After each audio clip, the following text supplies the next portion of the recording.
இன்னைக்கு நம்மளுடைய செய்தி சேனல்களை எடுத்து பார்த்தீங்க அப்படின்னா அதனுடைய ஹெட்லைன்ஸ் அப்படின்ற என்னவா தெரியுமா இருக்கு?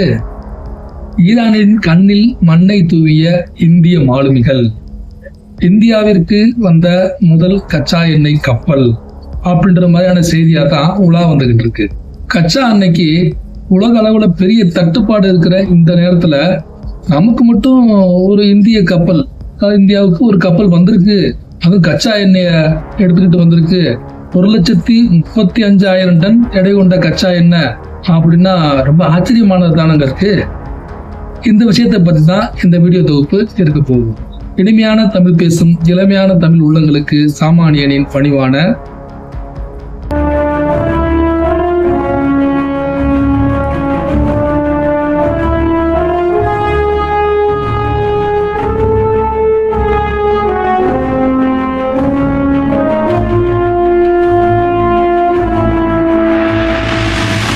மார்ச் 1 சவுதி அரேபியாவிலிருந்து சென்லாங் அப்படின்ற ஒரு கப்பல், சரக்கு கப்பல், கச்சா எண்ணெய ஏற்றிக்கிட்டு இந்தியா வர்றதுக்கு ரெடியா இருந்திருக்கு.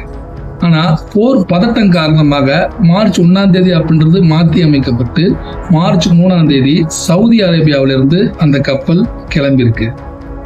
ஈரான்ல ஈரான் வந்து ஸ்ட்ரைட் ஆஃப் ஹார்மஸ் அப்படின்ற அந்த பகுதியை, ஜலசந்தி பகுதியை அடைச்சிட்டாங்க. அந்த பக்கம் எந்த வகையான கப்பல்கள் வந்தாலும் அதை நாங்க தாக்குவோம், எந்த நாடும் இந்த பக்கம் வராதிங்க அப்படின்னு அவங்க எச்சரிக்கை விடுத்திருந்த இந்த சமயத்துல அதன் வழியாகவே நம்முடைய அந்த சென்லாங் அப்படின்ற அந்த கப்பல் மார்ச் 8 அந்த ஸ்ட்ரைட் ஆஃப் ஹார்மஸ் ஜலசந்தியை வந்து கடந்து வந்திருக்கு அப்படின்னு ஒரு செய்தி உலா வந்துகிட்டு இருக்கு.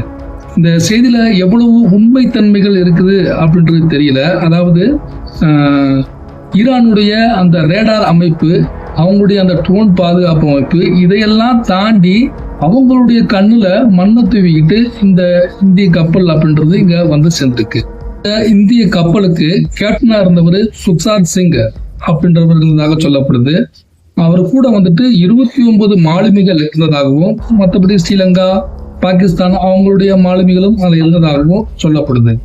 இந்த கப்பல் பார்த்தீங்க அப்படின்னா இப்ப கடந்த புதன்கிழமை நம்முடைய மும்பைக்கு வந்து சேர்ந்திருக்கு. ஈரானுடைய இந்த அச்சுறுத்தல், அவங்க வச்சிருக்கிற அந்த ரேடார் பாதுகாப்பு அமைப்பு, இதையெல்லாம் தாண்டி எப்படி இந்த கப்பல் இந்தியாவுக்கு வந்திருக்கு அப்படின்றதுக்கு வந்துட்டு அந்த மாலுமி சொன்னதாக சில விஷயங்கள் சொல்றாங்க.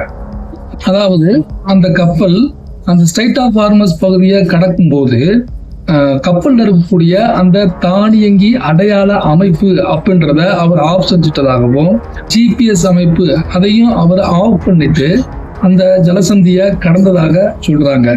நல்ல இருட்டான நேரத்துல ஆமை வேகத்துல மெதுவாக அந்த ஜலசந்திய கடந்துச்சு அப்படின்னு சொல்றாங்க. அந்த ஜலசந்தியை கடந்து 24 மணி நேரத்துக்கு அப்புறம் தான் அந்த தானியங்கி அடையாள அமைப்புலாம் ஆன் பண்ணதாக சொல்றாரு அந்த மாலுமி.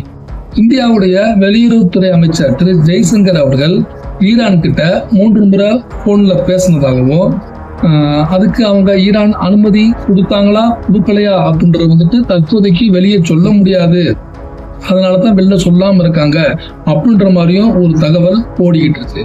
நம்முடைய இந்த சென்லாங் அப்படின்ற இந்த இந்திய கப்பலை பின்தொடர்ந்து வந்த தாய்லாந்து கப்பல் தாக்கப்பட்டிருக்கு. தாய்லாந்து கப்பலை தாக்கியிருக்காங்க, ஆனா இந்திய கப்பலை தாக்கல.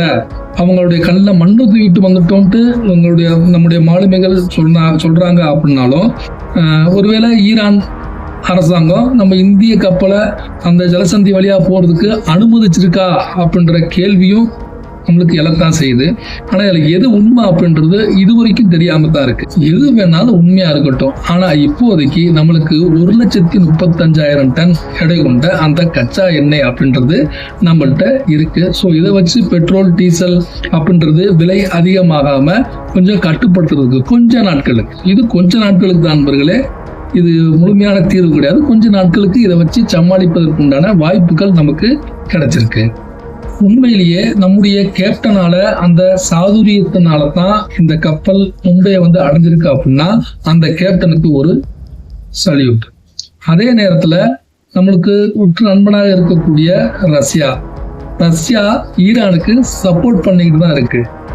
மறைமுகமான சப்போர்ட் அப்படின்றத ஈரானுக்கு அவங்க கொடுத்துக்கிட்டு தான் இருக்காங்க.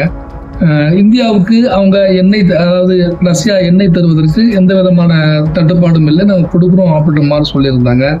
ஒருவேளை இந்த அரசியல் மூலமாக ரஷ்யா, ஈரான், இந்தியா இவங்களுடைய நட்புகளின் மூலமாக ஈரான் அரசு நம்முடைய இந்திய கப்பலை நமக்கு அனுப்பி விட்டுருக்கு அப்படின்னாலும் நம்முடைய இந்திய அரசாங்கத்திற்கு ஒரு சரிவு.